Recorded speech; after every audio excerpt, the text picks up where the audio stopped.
Morning. I'd like to welcome everyone to the 11th meeting of the House Education Committee. I'd like to remind all members and guests to please silence your cell phones.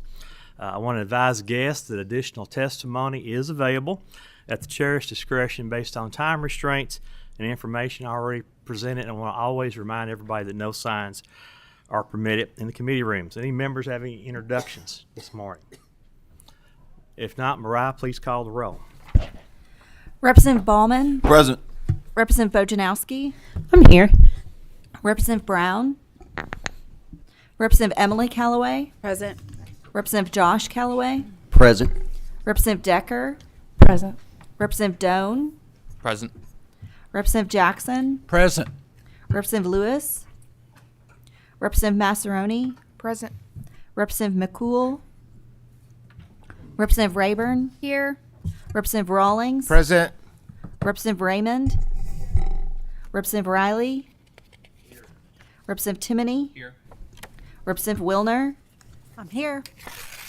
Vice Chair Baker. Here. Vice Chair Truitt. Here. Chair Tipton. Here. First bill for consideration this morning is Senate Joint Resolution 132. Sponsor Senator Robert Stivers, a joint resolution directing the Council on Post-Secondary Education to conduct a feasibility study on transforming the Hazard Community and Technical College into a four-year residential university. President Stivers, welcome to the committee this morning. Will you please identify yourself for the record? And Allergies are somewhat rough. I may have to stop and get a little bit of water. But Robert Stivers, State Senator from the 25th Senate District, and the President of the Kentucky State Senate. Please raise your right hand. Do you swear or affirm testimony you're about to give is the truth, the whole truth, and nothing but the truth, so help you God? I do. Please proceed, Mr. President. I've practiced law for almost 35 years, and I've been sworn more time this year than I have in my whole legal career. Mr. Chairman and members of the committee, last year we requested of the Council on Post-Secondary Education to look at a study or to study various issues within higher education, because it had been since 1997 since any reforms had been looked at. Part of that request in Senate Joint Resolution 98 was to look at Southeast Kentucky and the baccalaureate attainment levels and what may be some solutions to that. The resolution was done, the report we adopted, the report and study was done, and it raised a whole series of other questions. The first was a practical site in the region, which was Hazard on their determination. There was also a finding that this was an educational desert because of the low attainment levels for baccalaureate degrees. With that, there were several questions still raised about what type of programs should be done, since Hazard is a community and technical college system. Should there be a residential component, extracurricular activities like athletics, the impact on other universities, privates, what offerings may be there? What would the governance be? Would you want to blend those really good programs that are certificates? As you know, Mr. Chairman, certificates of individuals, technical certificates, can produce a very good livelihood upon attaining them. Motion on the resolution.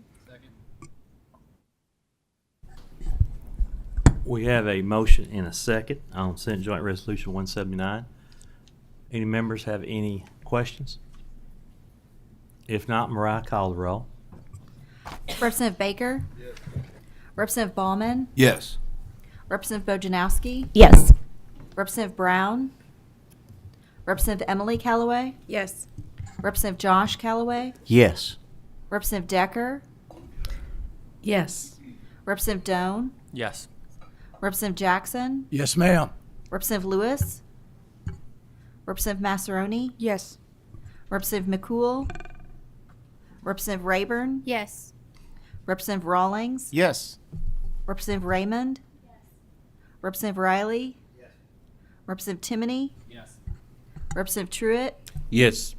Representative Wilner. Yes. Chair Tipton. Chair votes yes.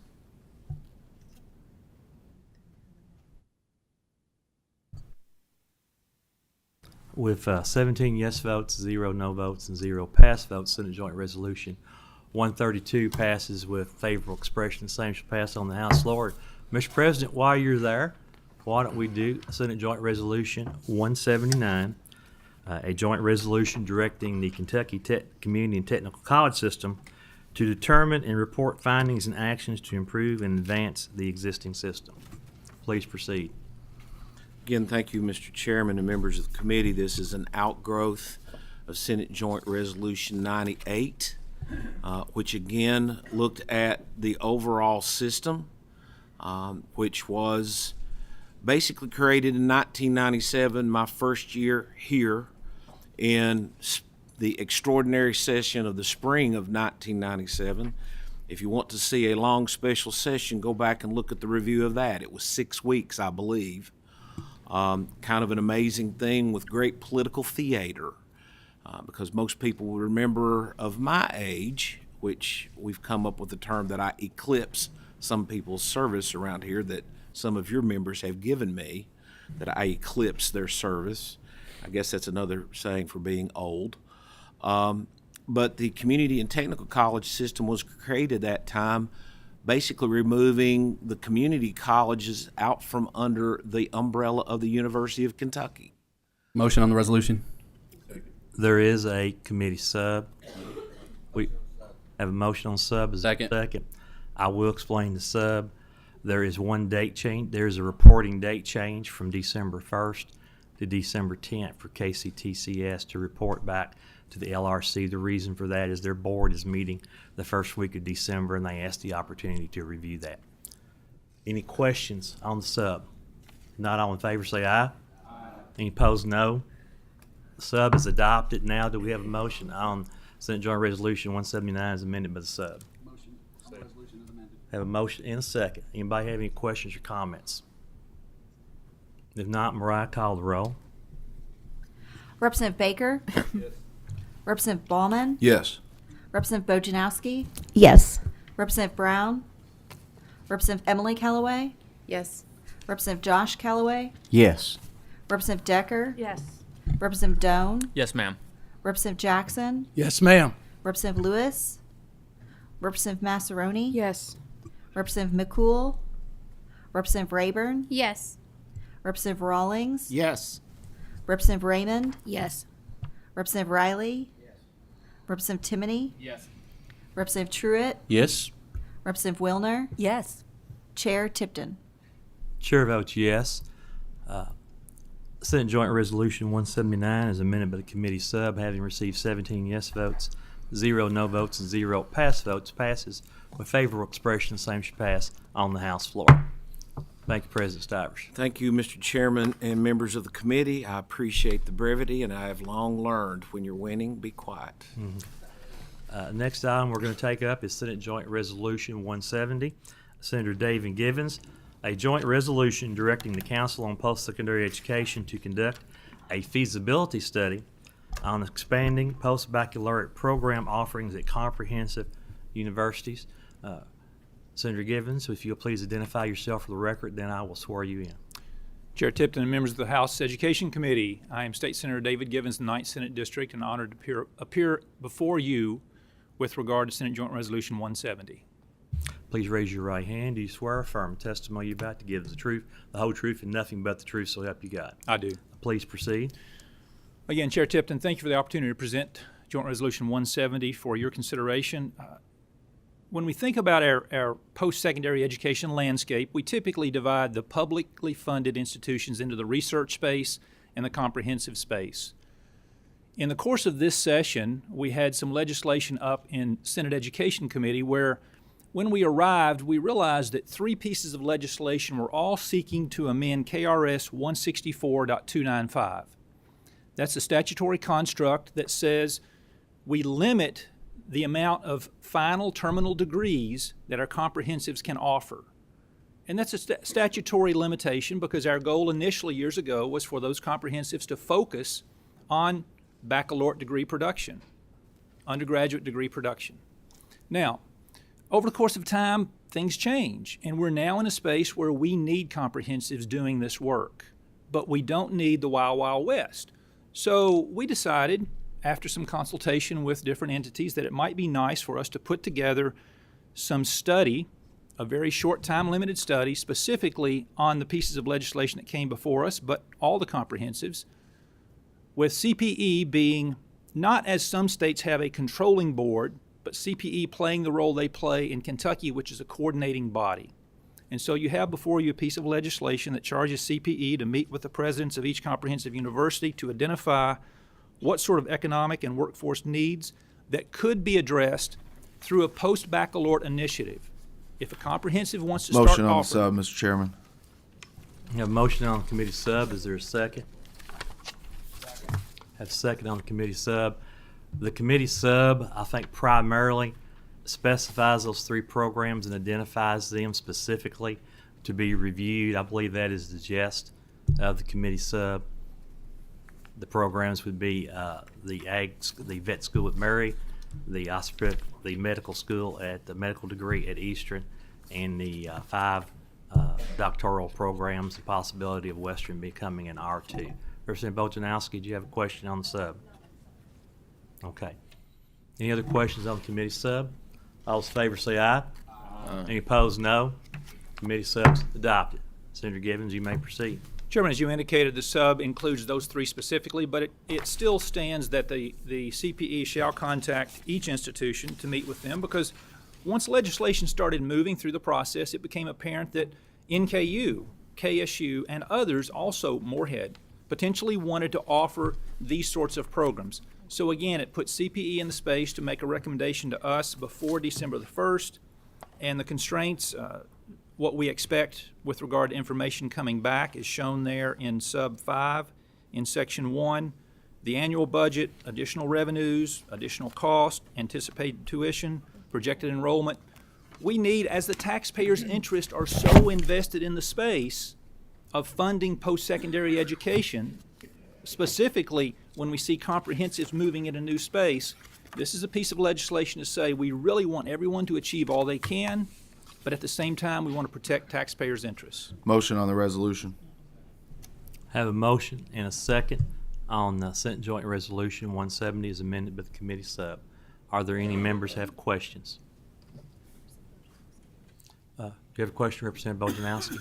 Please proceed. Yes, thank you.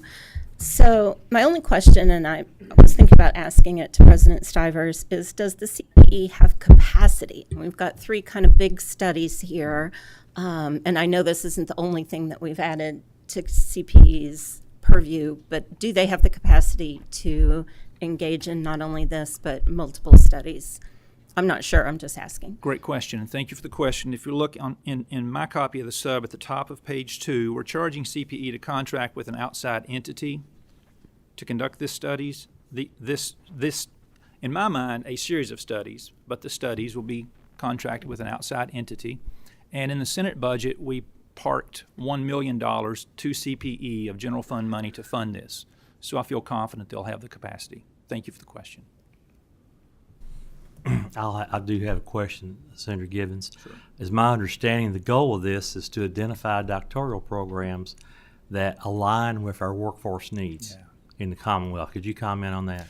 Absolutely, and it's written throughout the resolution that CPE is to focus the information coming back about the alignment of the potential offered programs as it aligns with workforce needs and the industry needs of regions of the Commonwealth, specifically where those institutions are going to be located. I think the other part that we were pleased to see written into the evaluation is all of you have been so invested with us in trying to help move toward that target we've talked about of 60 by 30. 60% of our citizens having a post-secondary degree or credential by the year 2030. Sub 4 sub A takes into consideration, before we let a comprehensive move into a new space, how are they doing with their current mission of providing baccalaureate undergraduate degrees? So, yes, Mr. Chairman, thank you for the question. Any other members have questions? Representative Decker? You mentioned it briefly, but the UK U of L, they're free to start new programs without going through this. They currently are already, because of their research status and being not in that comprehensive space, they have the ability to go ahead and pursue any of these endeavors they wish to now. And just to follow up, so for example, the vet school, the OT school, have they already done this type of study? University of Kentucky and University of Louisville. No, I'm sorry. The Murray State, EKU. So will this be a second study? Representative Decker, excellent question, and I'm getting conflicting information from different sources.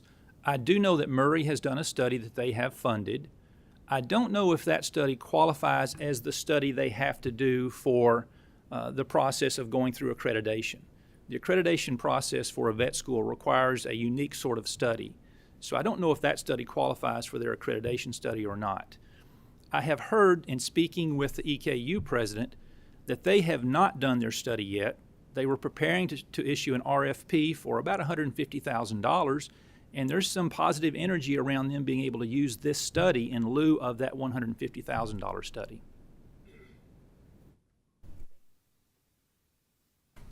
I believe that the members, we did see a letter from Western Kentucky University expressing support for this resolution. So I want to remind you that you all should have received that. Any other members have comments or questions? Mariah, call the roll. Representative Baker? Representative Ballman? Yes. Representative Bojanowski? Yes. Representative Brown? Representative Emily Callaway? Yes. Representative Josh Callaway? Yes. Representative Decker? Pass. Representative Doan? Yes, ma'am. Representative Jackson? Explain my vote, please. Proceed. Thank you, Mr. Chairman, and I want to thank Senator Givens for bringing this piece of legislation. And you mentioned it earlier. I also thought we were in the Wild Wild West there for a while, with anybody could come up with any project or anything they wanted to do, and I thought there had to be some checks and balances somewhere that the state would make sure that this was feasible, number one, and number two, that it was actually needed. And I think this piece of legislation does that. So I'm a yes, and I want to thank Senator Givens for doing that. Representative Lewis? Representative Massaroni? Yes. Representative McCool? Representative Rayburn? Yes. Representative Rawlings? Yes. Representative Raymond? Yes. Representative Riley? Explain my vote, Chair. Proceed. I'm obviously a yes. Senator Givens, thank you for bringing this forward. I was a little concerned we were getting ahead of our skis on this, and I think these decisions are too important for the Commonwealth and its future to do lightly. We've got to make sure that we really do a comprehensive study, know exactly what the needs are, and the best way to fill those. So, Senator Givens, I appreciate you for doing this. Yes. Representative Timoney? Yes. Representative Truitt? Yes. Representative Wilner? Yes. Chair Tipton? Chair votes yes. Senate Joint Resolution 170 is amended to committee sub, having received 16 yes votes, 0 no votes, and 1 pass votes. Passes with favorable expression. The same shall pass on the House floor. Thank you, Senator. Chair Tipton and members of the committee, thank you very much for your consideration and your support. All right. Thank you. All right, next item on our agenda is Senate Bill 2. Senator Max Wise, a bill relating to school safety. Senator Wise, please identify yourself for the record, and I will administer the oath. Good morning, Mr. Chairman. Max Wise, State Senator, 16th Senate District. Please raise your right hand. Do you solemnly swear or affirm the testimony you're about to give is the truth, the whole truth, nothing but the truth, so help you God? I do. Please proceed, Senator. Thank you, Mr. Chairman. Members of the committee, good morning. Thank you for allowing me to present in front of you Senate Bill 2, an act relating to student safety. Motion on the substitute, Mr. Chairman. Thank you. We have a motion and a second on the committee sub. Senator Wise, you want me to kind of go over the subs? I kind of help. I'm the one who drafted Mr. it. Chairman, it's your committee. I'll let you proceed. Okay, the committee sub, there were a few changes. One of the changes that we put in the committee sub is we put more oversight over the Guardian program, directed the Kentucky Center for School Safety, if funds are available, and I believe maybe there's funds in the Senate portion of the budget to do that, to have somebody to oversee the Guardian program and coordinate that with local school districts. Another important piece that we added is it required local school boards who utilize Guardians to enter into a memorandum of understanding with local law enforcement, state law enforcement, in case there is an emergency situation at a school, to identify protocol and chain of command. There's also a provision in there. We had some questions raised about insurance for schools. We strengthened the qualified immunity language for school districts as well as individuals serving as guardians. In the piece on mapping, there is a provision in there that was added. We have one school district in the state who has already done a mapping program, and the language in the sub would specify that any school district who has already done this mapping in alignment with the requirements of the statute would not have to do it again. And there is one additional piece that was requested by the Kentucky Department of Education. They have a school nurse program. We changed some language in there to help them better be able to hire somebody to fill that position. That's pretty much what's in the committee sub. Absolutely. One more thing, Mr. Chairman. Go ahead. Just as Sure. an addition, we did require, in terms of the guardians That's for right. the honorably discharged veteran, the requirement of the DD 214 form to show that they do have an honorably discharged from the U.S. Armed Forces. Absolutely. That was the last change. Thank you, sir. Yes, sir. Thank you. Representative Bojanowski. Yes, could you further explain? You mentioned that there was a change in the qualified immunity language. Could you explain specifically what that change was? It specifically says that school districts have qualified immunity and people serving as guardians have qualified immunity. Thank you. Representative Wilner. I want to follow up on that same question about the qualified immunity. So, our Kentucky Constitution guarantees an injured person's rights to make claims, and so it looks like school boards are not liable and the guardians are not liable. So, I'm worried that this guardians program, that it's an accident waiting to happen, and so who is responsible if something goes awry? The way we have it, Representative Wildner, in terms of everything falls back onto the guardian and the individual that's looking to do this. With having the immunity that was put forth with the committee sub, our discussions we've had with the School Board Association, as well as the insurance companies that they're dealing with, I think Liberty was one of those, are comfortable with the addition of the sub of what that would provide for school boards for protection. Representative Wilner, if you look at page 4 of the committee sub, that specific language is in lines 7 through 12, subsections 9 and 10. Go ahead, Representative Wilner. Thank you. So I just want to clarify. So I'm not asking if the school boards are okay. I'm talking about if there's an injured person. Let's say there's a shooting or there's an injury caused by a guardian. What recourse would the injured party have if everybody is immune from prosecution? I will say we're not talking about criminal cases. This would be a civil action. Correct. Oh, immune from civil and not criminal? Right. So, Rep. Bojanowski, just to clarify, so there would not be immunity from criminal charges. There would only be immunity from charges. Correct. Thank you. Yes. Thank you. Any other members have questions on the committee sub? Representative Emily Callaway. Actually, I'm not sure. I mean, it is in the committee sub, but I'm not sure if it's one of the changes. But I just was curious about the reason for the high school diploma or the high school equivalency diploma. That was what we've looked at with other guardian programs that are out there. We looked at Florida, we looked at West Virginia and some other states, and really just looked at that language of just a requirement, just following off of the basis of that. Thank you. Representative Callaway, that's consistent with hiring pretty much all school employees. that they have a diploma or equivalency diploma. Representative Wilner, do you have another question?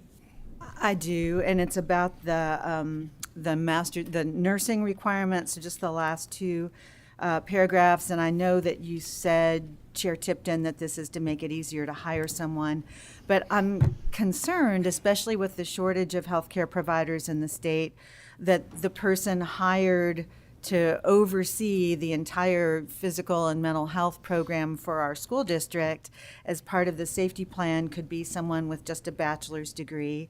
And I'm also worried about kind of the funding piece. We know that there's more federal funding right now than there has been in decades for school health initiatives, including mental health initiatives.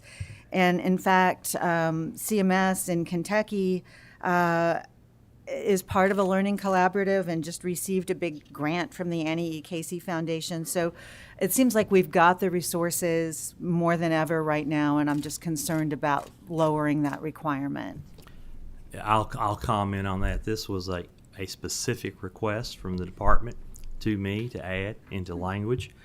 The issue is they're having difficulty finding people to fill that position because there is such a shortage in the field. So that's why they took out the bachelor's degree requirement. In the original language, the cost of that position was paid for 50-50 between the Department of Education and Department of Public Health. They're striking that language, and KDE is going to be paying the full cost of that employee going forward. That's very helpful. Thank you. Any other questions on the committee sub? Seeing none, all in favor say aye. Any opposed, no. Committee sub is adopted. Senator Wise, please continue. Thank you, Mr. Chairman. Members, some of y'all may have been in office at the time that we passed in 2019 Senate Bill 1, the School Safety and Resiliency Act, which was at that time a landmark piece of legislation that ended up about 28 other states actually took portions or the entirety of that bill to make into law in other states. And it was an honor to work with my good friend and the late Representative Bam Carney on that piece of legislation, as well as others. We all came together in an approach to tackle the issue of school Motion on safety. the bill, Mr. Chairman. Thank you. We have a motion and a second. I'm going to call on Representative Callaway at this time. Thank you, Mr. Chairman, and thank you, Senator Wise, for bringing this piece of legislation. We've had a few conversations about it, and there's a lot in this bill, a lot that is going to, I believe, will help us in protecting children. We know we live in a crazy society. Things have changed, and we've talked about what options are there out there. How do we help? How do we get in front of some of these things and try to change culture and mindset and things of that nature? How do we try to make our society safer other than just hardening up? Absolutely. And there's a lot of ideas about that, but this is where we are. We are at a place to where we have to do everything we can to protect our children, and so there's a lot in this bill, and you and I had discussed one particular part in regard to the counseling. And so my first question is, if you could talk a little bit about what that trauma-informed counseling piece is and does, and then I have an amendment to offer for that you and I have discussed as well, and I'll bring that. But if you could just explain a little bit of that for us, I greatly appreciate it. Thank you. Yes, Representative, you're right. And in my 10 years in office, I've never seen a perfect bill. Probably never will see a perfect bill. However, we got to make all the attempts that we can do of good portions of this bill that I think we all could get behind to make sure that we're protecting our children and protecting our school systems and our teachers within. So on specifically the trauma-informed team approach, Senate Bill 2 would establish the team approach of school administrators, also school social workers, school psychologists, school counselors, those mental health service providers that school districts have within their power and are employed, as well as community-based mental health services, working collaboratively with your Frisky coordinator, your school nurses, your SROs, as well as other district personnel to provide and recognize assistance that would need to be there in terms of that student that has needs as it relates to mental health issues. They would then compile an annual report. We have a lot of data right now. Unfortunately, we don't know where that data is going or what that data is actually telling us. So this would be a reporting mechanism of all of these types of reports that are out there to go to the Kentucky Department of Education as well as the Kentucky Board of Education, and then report to us in the interim of the Joint Committee on Education to see what is it that's out there. What is mental health? What are the stats? What are the figures? What do we know? What do we don't know? So with that, Representative Callaway, I think it's a good snapshot because a lot of times we talk about mental health, but we can't wrap our heads around what actually is occurring right now within our school walls. We know pre-COVID, post-COVID, mental health could be completely different as it looked before COVID and after. So what we've have not been able to do, and this is coming from the mental health community, and this is also coming from school administrators, is let's get that reporting mechanism in place. And this is the ability for that to be able to done, and let us work upon that as we go forward. One more quick question, Mr. Chairman. Go ahead, Representative Callaway. So the parent's place inside of that, could you talk a little bit about how the parent is engaged in that piece of this counseling? Absolutely. We've passed last session Senate Bill 150, and I know many of us in here worked on that in terms of the approach when it relates to surveys and assessments being done, of the parents being always included in that. Everything that's included in this is a carryover to that same formula or that same mechanism of reporting of what a parent would have to know what is the assessment and what is being done within the school walls. Thank you. I have passed out to all the members on the committee, and Senator-wise, you have a copy of this as well. And it basically is just a real short amendment to this committee sub that would allow for licensed pastoral counselors that meet the defined KRS 335.605 to be able to serve in this capacity as well as an option. So it gives parents options if they're helping direct that care inside the school, and it also gives school options based on what type of trauma that they were dealing with. And so I make a motion that we would adopt this amendment to the committee sub. Second. First, I'd like to ask the members who made the motion on the bill to withdraw so we can take action on this, the motion in the second. Mr. Chairman, I would love to withdraw my motion on the bill. Okay, what about the second? Okay, so that's off the table. So now we have a motion and a second to adopt the committee amendment. First off, do all members have a copy of the committee amendment that was presented and handed out this morning? Yes, sir. Okay, want to make sure of that. Now I think we have some questions. Representative Wilner. Thank you, Mr. Chairman. So I have some concerns about this. First of all, if pastoral counselor means the same as licensed pastoral counselor, then why on page 15, why don't we just say licensed pastoral counselors? So that's not really a question. It's just I'm identifying a concern. Another concern that I have, first of all, I don't know if people realize Kentucky is one of very few states that has licensed pastoral counselors. The last time I checked, there were 22 of them. I just texted somebody and said she thought that there might be 29. So there aren't many of these licensed pastoral counselors out there. The other thing, and I remember very, very well with Senate Bill 1 and then later with Senate Bill, there was a lot of deliberation and a lot of discussion about who those school-based mental health personnel should be. And it was, obviously the certified folks, certified counselors, certified school social workers, certified school psychologists. Obviously, they're trained to work in schools and they have their expertise. We decided at that time also to add the licensed mental health professionals under 202A. And that's the ability to identify a child who may be a danger to self or other. So that's a really important distinction. The licensed pastoral counselors are not part of 202A. They don't have the training. They don't have the scope of practice that the others do. And this is a question, one of the big selling points for including these licensed mental health professionals in schools, which was really innovative, and you're right, Kentucky was the first to do that. That was a beautiful thing. But one of the big selling points was that they could bill for Medicaid. And so schools are now able to receive Medicaid reimbursement for these licensed folks. I do not believe the licensed pastoral counselors, again, the 22 to 29 of them, I don't think they're not qualified, and I don't believe that they're eligible for Medicaid reimbursement. So I just think that as we consider this amendment, which I'm obviously going to be a no on, I think it's really important for people to understand the difference between these licensed pastoral counselors, how few there are of them, and how their scope of practice is much, much, much more constricted than the other folks that are part of this bill. Representative Bojanowski, you have a question or comment on the amendment?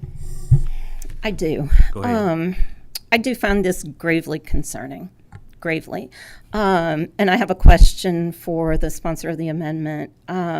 Could you explain exactly what the process is for someone to become licensed by the Board of Licensure for Pastoral Counselors? Representative Callaway. So you would go to KRS 335.605. I'm looking at that. And I can, that is the requirements to meet that. And I would say that we also know that we are constantly dealing with not having enough counselors, and this particular position is administrated by the school administration, by this team, so they will be deciding when this was necessary, what level of care that the student needed, and make that decision based. So this just gives us another option as to have more people in the pool to pull from based on the needs of children. So I'm sorry.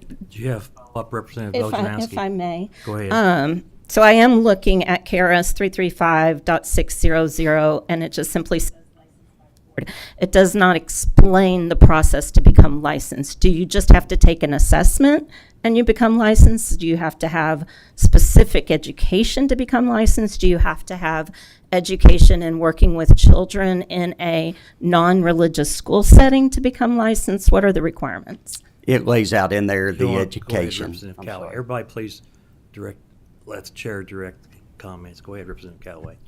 Yes, sir, Mr. Chairman. It lays out in Section 2 some of the requirement that would have that license holder and what degrees potentially would be a part of that. I have never walked through the actual application process, Mr. Chairman, specifically, but it's laid out in this standard, and it's a current Kentucky statute.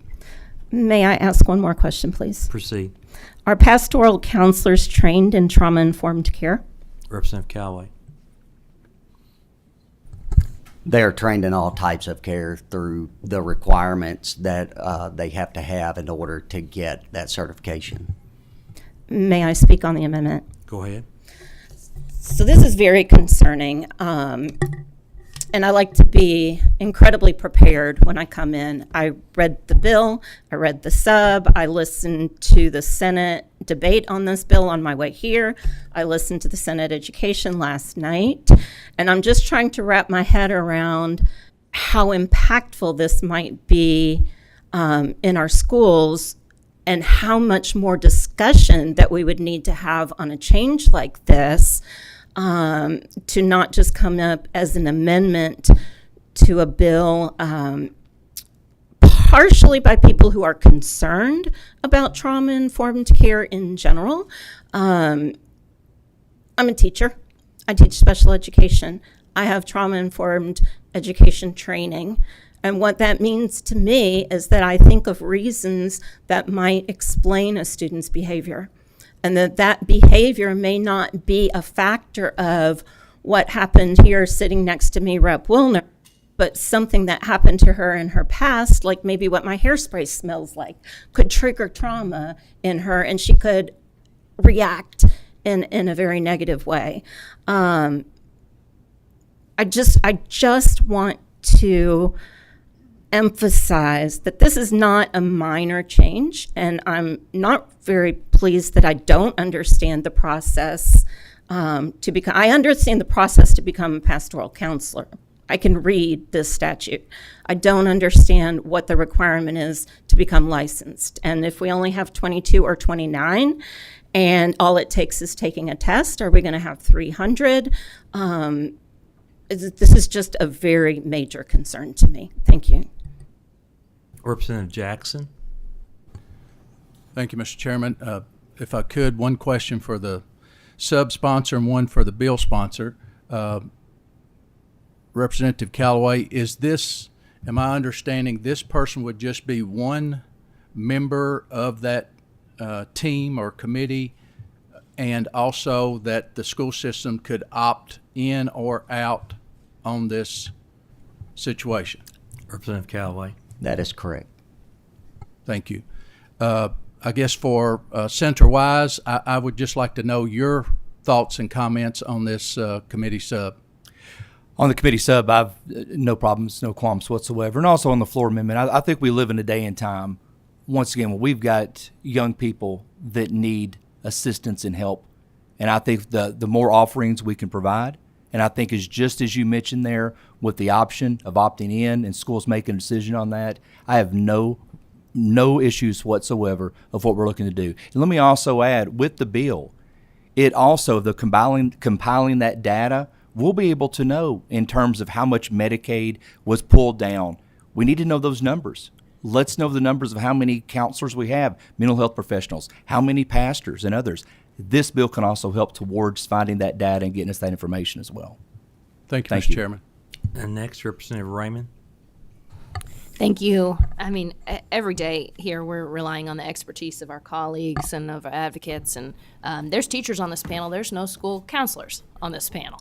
And so to the sponsor of the amendment, I want to know what the people who do this work every day think. Have you consulted with the Kentucky School Counselors Association, and how do they feel about it? Representative Callaway.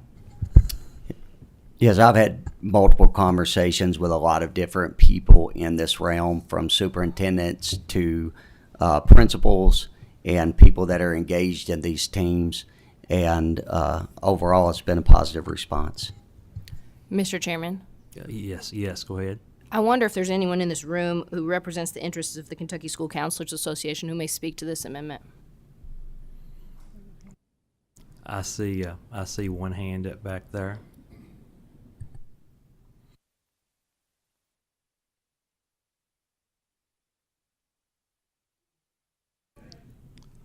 Come on in.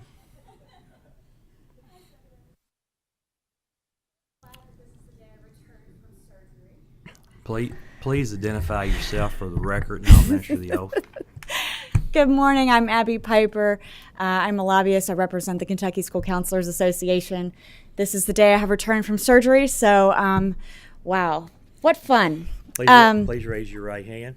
Do you swear or affirm the testimony you're about to give the truth, the whole truth, nothing but the truth, so help you God? I do. Please proceed, Abby. I would love to. Thank you. The school counselors were not consulted on the amendment before you today, and certainly do not support it, so just wanted to make sure that that is known. Particularly the concerns about not knowing what training is required, what denominational, we could have satanic, whatever you want to choose.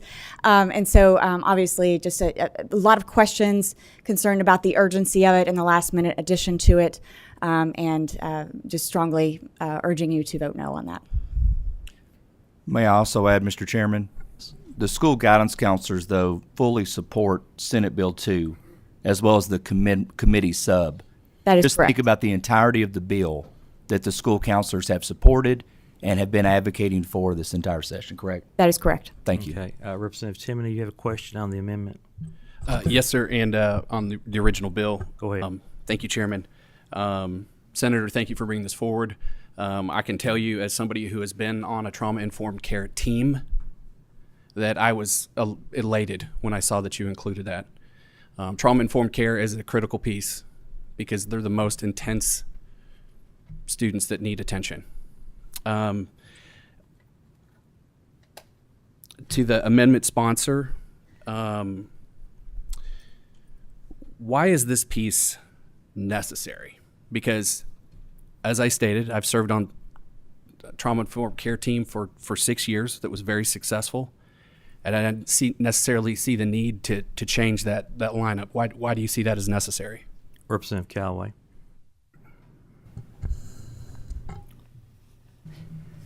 Yeah, thank you for that question. I would say the most basic piece of it is the shortage that we consistently are talked to about in this realm and in this field. So it adds more people in the pool to give us the ability, based on the need of the child, to be able to direct them to that particular person. And so I think that the teams, they are looking and assessing each child, working with the parent, deciding what type of care and how extensive the care may be. And so just looking at the most basic level, trying to add 2 people in the pool that gives us more options for our kids. Follow up. Proceed. Thank you, Chairman. Amendment sponsor, I guess I see the value there because obviously we're not investing in mental health like we need to be. We don't have enough social workers. We don't have counselors. My wife is a school counselor. As I stated, I've served on several trauma-informed care teams. I know the process. It's not simply sitting around in a circle and, crisscross applesauce singing Kumbaya. This is a very, very intentional piece. Just the screener that is created. These are students that when they go through the screener, they've had trauma events, but they don't hit all of the checkpoints in order to qualify for trauma-informed care. I mean, it's very specialized. This is not a student having a rough day. I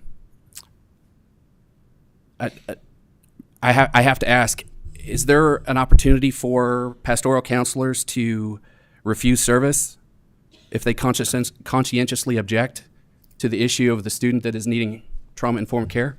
Representative Timoney, are you directing that question, Representative Callaway? The amendment sponsor. Yes, go ahead, Representative Callaway.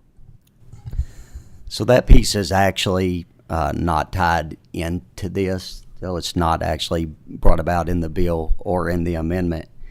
This is what I would say specifically to the part of the concern that you're bringing up is that, God forbid, we don't know what events that we may be dealing with in the future. We've seen things happen in the state of Kentucky in the past, and there are times when it's all hands on deck and there's not enough hands to be able to come in and address the need, whatever it may be, with a situation that trauma would be a result of that situation.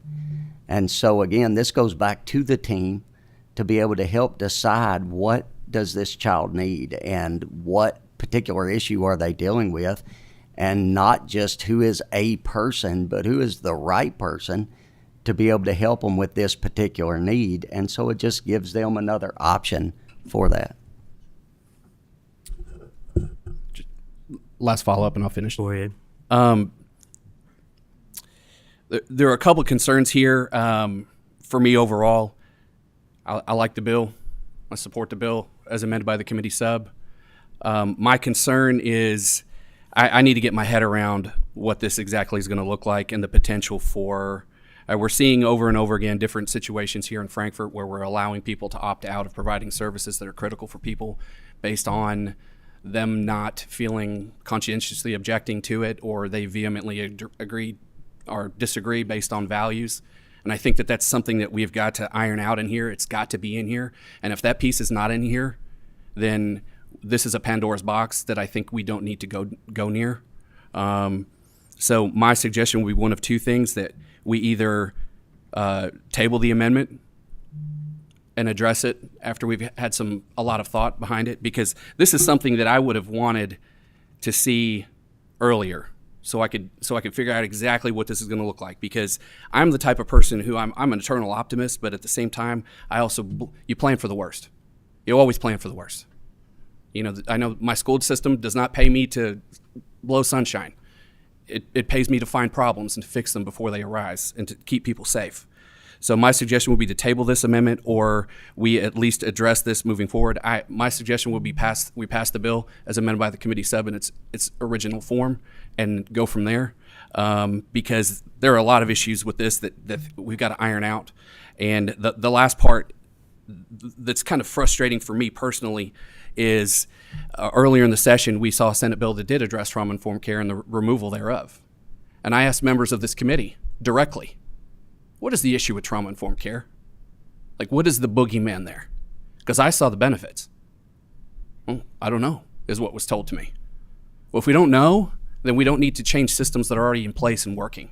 We need to trust our social workers. We need to trust our school psychologists. We need to trust our professionals in this realm to provide the care and the need efficiently, expeditiously, and without hesitation. So thank you, Mr. Speaker. All right, Chairman. I don't know if that was promotion or demotion. Representative Truitt. I guess I've got a question for the amendment sponsor. Can I ask that question? See. I too have participated in trauma-informed care, member of those team as a principal. So as a principal, would I have to include this pastoral counselor or this pastor? Go ahead, Representative Callaway. No, sir. It just serves as an option for someone that can be utilized should they be needed. Go ahead. Okay. I'm in a rural district, in a small school.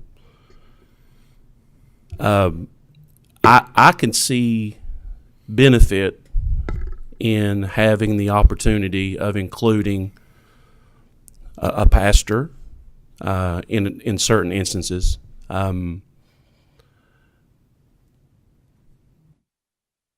I've noticed over the last couple of years that, you know, if you're having kids that are acting out, then more than likely there's something going on in that child's life to cause those problems, whether at home, on the school bus, you know, maybe even in the classroom. Being in a small district, being in a small school like myself, I know most of the pastors throughout my community. And I would think that a lot of them would be willing to come in and talk to an individual if they were struggling. So I could see the benefit in this. Obviously, I think if we required it or forced them to do it, then probably not. But if it's an option, I could see this being a valid opportunity to get extra help in our buildings to help with students who are struggling. So thank you, sponsor. Representative Callaway, you have some follow-ups? Any other members have any questions on the amendment? Representative Bojanowski, briefly, please. So I'm not sure if Rep. Timoney was going to do it, but I'd like to make a motion to table this amendment. And I'd like a roll call vote. We have a motion and a second to table. I believe that motion is non-debatable. Have a roll call vote. If you vote yes to table, the amendment is tabled at this time. If you vote no, the amendment is still on the floor. Mariah, call the roll on the motion to table. Representative Baker? No. Representative Ballman? No. Representative Bojanowski? Yes. Representative Brown? Representative Emily Callaway? No. Representative Josh Callaway? No. Representative Decker? No. Sorry, got the wrong check. Where is it? Representative Jackson? Representative Lewis? Representative Massaroni? No. Representative McCool? Representative Rayburn? No.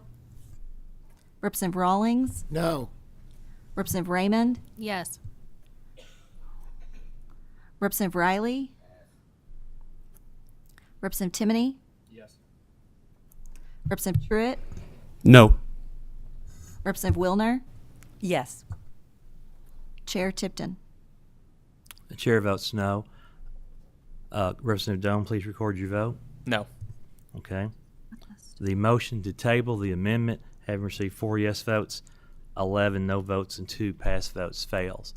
We now have on the floor the motion and the second for the committee amendment. Any other discussion? Mariah, call the roll on the committee amendment, please.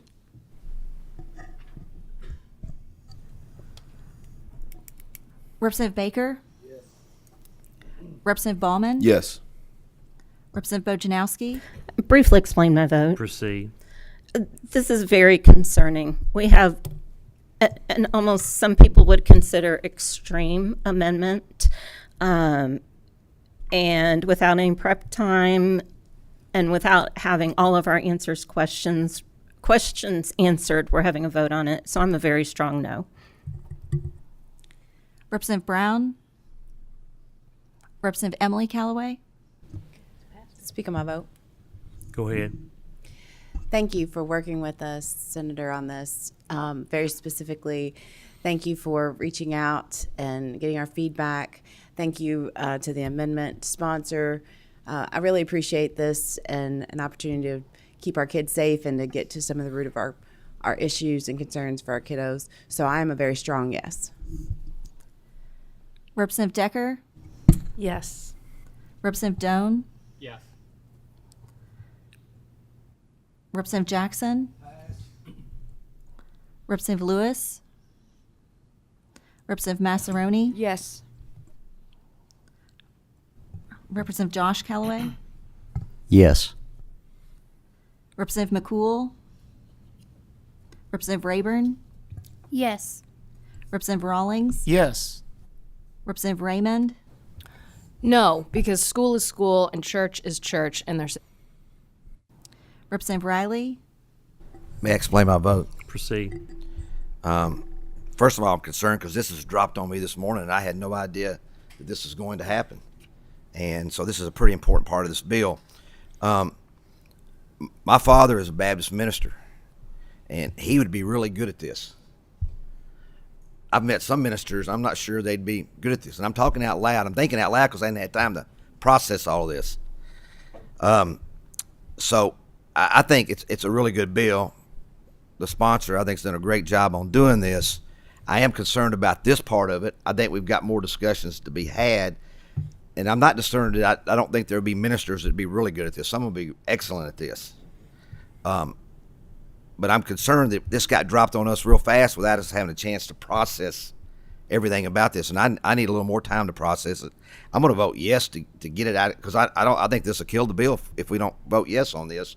But I'm going to vote yes to get it out of committee. But I think we need to give more thought to things. And again, you know, I just don't like the fact that this got dropped on me right here before the committee started. So I'm a yes, but it's a you know, a wishy-washy yes. Representative Timoney? I'm a yes for everything that the preceding representative said. I've got concerns. I understand that this addresses a need for some representatives in some districts. As someone who kind of knows the system, I don't think it's necessary. But overall, the bill, I mean, if the alternative is to remove trauma-informed care, I'll take this. So I'm a yes. Representative Truitt? Yes. Representative Wilner? No. Chair Tipton? Chair votes yes. The vote on the amendment, having received 13 yes votes, 3 no votes, and 1 pass votes, does pass. I want to explain one thing. On amendments, it only requires a majority of votes. We can do a voice vote, but since there was so much discussion, I chose to do a roll call vote today on that. We now have on the floor Senate Bill 2 as amended by House Committee Sub 1 and the House Committee Amendment. Any other members have any questions? Representative Bojanowski. Let me go back to the questions and thoughts for today as I came in today.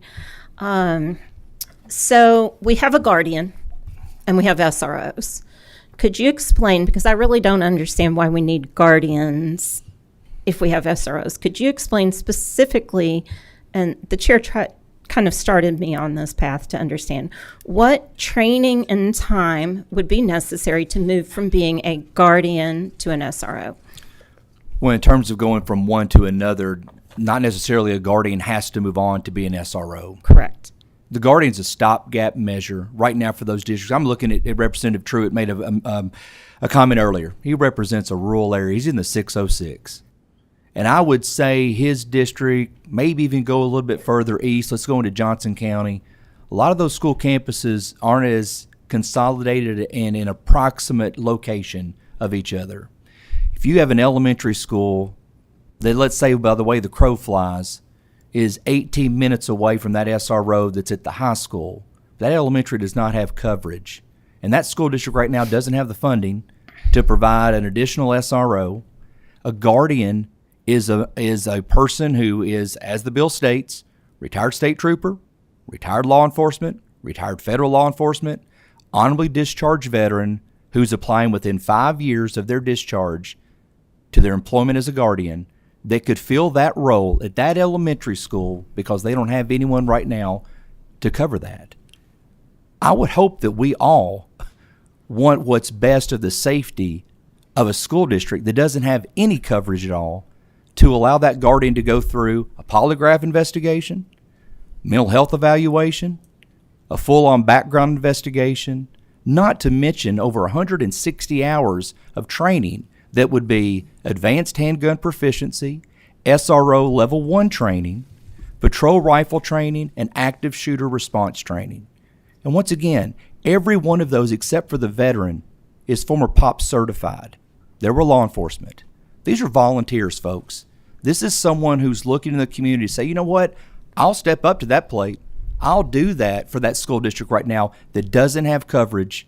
If that's a grandchild, if that's a neighbor's child, or just for the sake of being a good public servant that's wishing to do this. Motion on the bill as amended by the committee sub and the House Floor Amendment 1. May I ask another question? One follow-up, then we're Okay, gonna so that didn't answer my question at all. My question is if you have a guardian, what's the difference in training? You have a guardian. What other training does someone have to be to become an SRO? SRO and I want to level- understand what training SROs have that guardians don't have. SRO also goes through SRO 2 and 3, which is arresting authority. The guardian does not have the ability to arrest. That is the difference. SRO 2 and 3 will be 80 additional hours talking to the Center for School Safety, as well as our state school safety marshal. 2 and 3 are for those of arresting.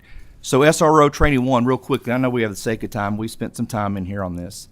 Let me really quickly tell you what SRO officer training 1 does that your guardian would do. Key topics covered during the course. The school resource officer is a teacher, a mentor, youth health mental awareness, students with special needs, handle with care, school reunification, social media, cybersecurity. So your guardians are getting that training. They're just not getting arresting law enforcement training of 2 and 3 level. That's the difference. We have other members. Representative Raymond. Yes, a quick clarification first. Is a guardian a volunteer or an employee? There will be an employee, but they're basically giving up and applying to be the guardian at the school district.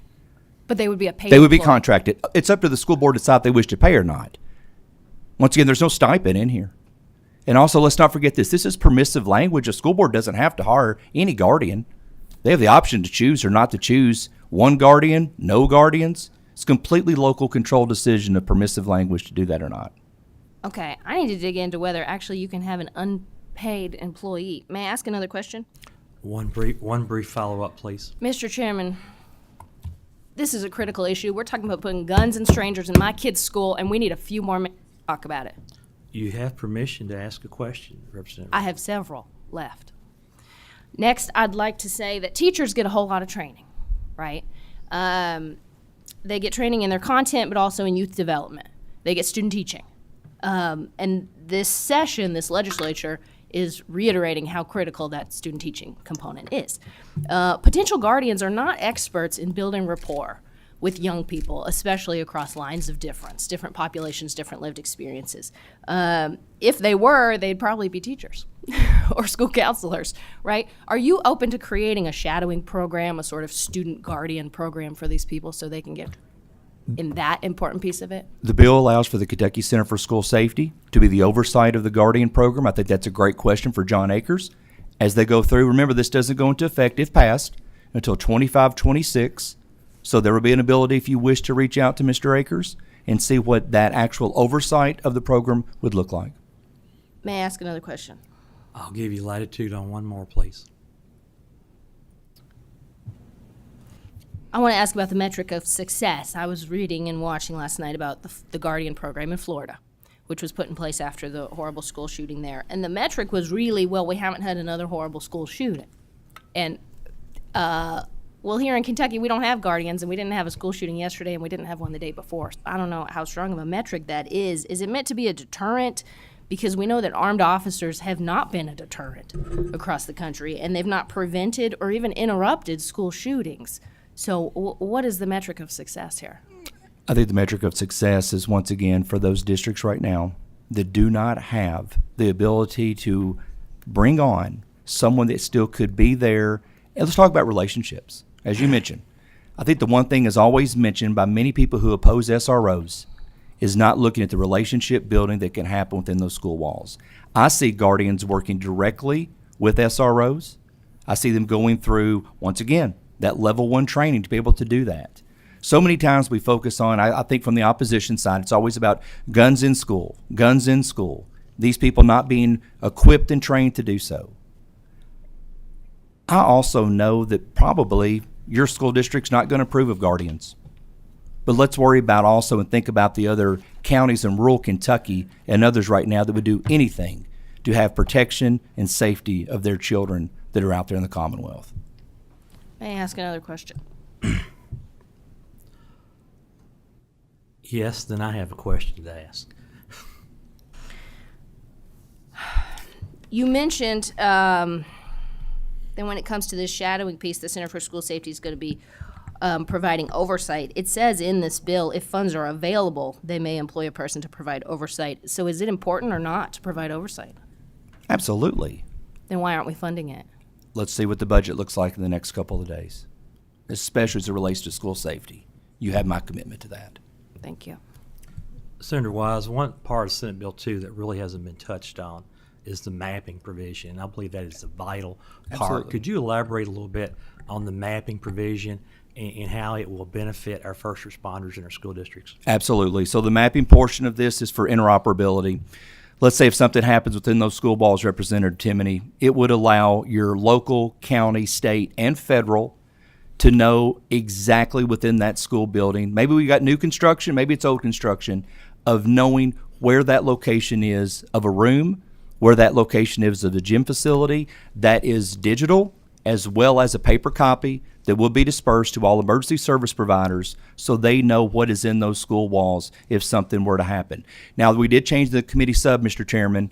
Also, if a school district already is using the mapping, they do not have to use this mapping because it is updated and it's interoperable for law enforcement to be able to do. But it is a great and necessary tool for anything of a tragedy that occurs or needing law enforcement to get inside that building. If they don't have a guardian or an SRO, that mapping data is critical as an important portion of this bill. Senate Bill 2 is amended by the committee sub and the committee amendment, having a proper motion in a second. Mariah, call the roll.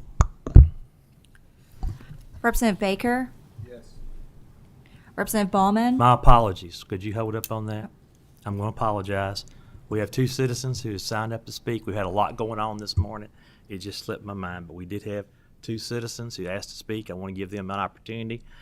Terry Carter and Kathy Hobart, would you please come forward? My apologies. I was getting ahead of myself there just a little bit. Would y'all please identify yourself for the record? My name's Terry Carter. I'm a resident of Anderson County. Representative Tipton, the chair, is my representative. Kathy Hobart. I'm a representative of Moms Demand Action for Gun Sense in America, volunteer, and I live in Shelby County, and Representative Decker is my representative. Please raise your right hand. Do you swear or affirm the testimony you're about to give, the truth, the whole truth, and nothing but the truth, so help you God? Yes. Yes. Please proceed. Whoever wants to go first. I'll go first.